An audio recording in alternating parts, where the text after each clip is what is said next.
coast. And here's we got another break here as JC Sheldon goes right after Sophie Cunningham. Sophie Cunningham wasn't out there to be nice. Nope. She showed up ready to remind everyone that if you mess with Caitlin Clark, you're gonna feel it.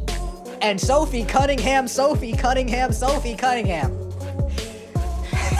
And JC Sheldon, I didn't think I would be coming up here talking about JC Sheldon, probably one of the most irrelevant WNBA players, JC Sheldon. JC Sheldon is intentionally fouling people, intentionally being dirty. She's injured multiple people. The floor. Now let's watch this in slow motion. Here, JC Sheldon is guarding Caitlin, swipes her in the face.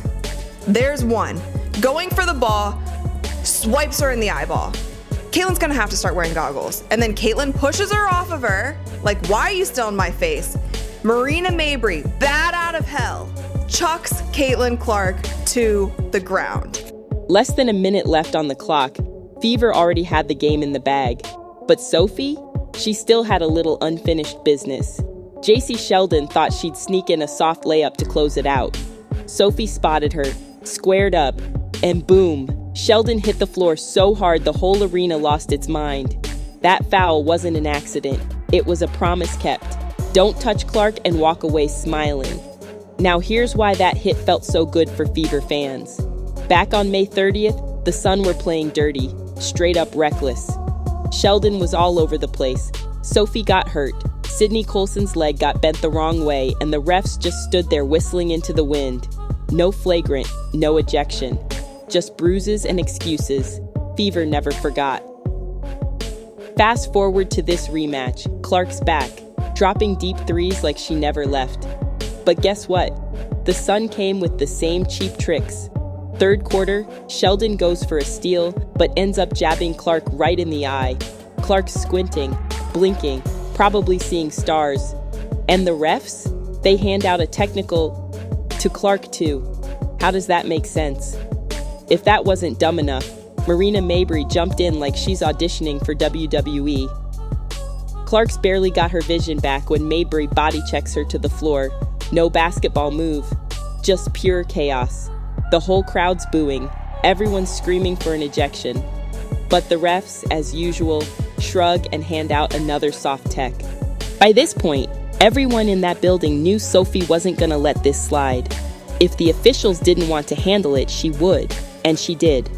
Last minute of the game, Sheldon tries to score one last basket, maybe to save face, maybe to rub it in.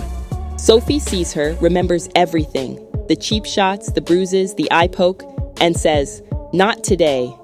She wraps Sheldon up, drags her to the ground like a bear hug from hell, and stands over her like, "Try that again." Benches clear, players push, fans are losing it, best drama of the night, hands down. Refs spent forever watching replays, but come on, everyone knew what they saw. Flagrant 2 on Sophie, she's out.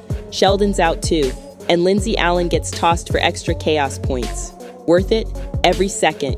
Twitter went nuts. Fans were calling Sophie a hero, Clark's big sister, the enforcer Indiana needed. One guy tweeted, "Marina talks big, Sophie does big." Couldn't have said it better myself.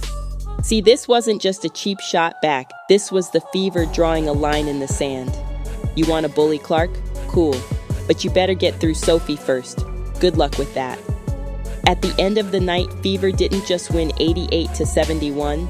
They won respect. Clark finished with 20 points and 6 assists. But the real highlight? Sophie making sure the whole league knows the Fever protect their own. So, if you're rocking with Clark and Sophie, drop a fire in the comments and type Spicy Sophie so everyone knows we back our girls. Smash that subscribe button too. 'Cause this rivalry, oh, it's just heating up.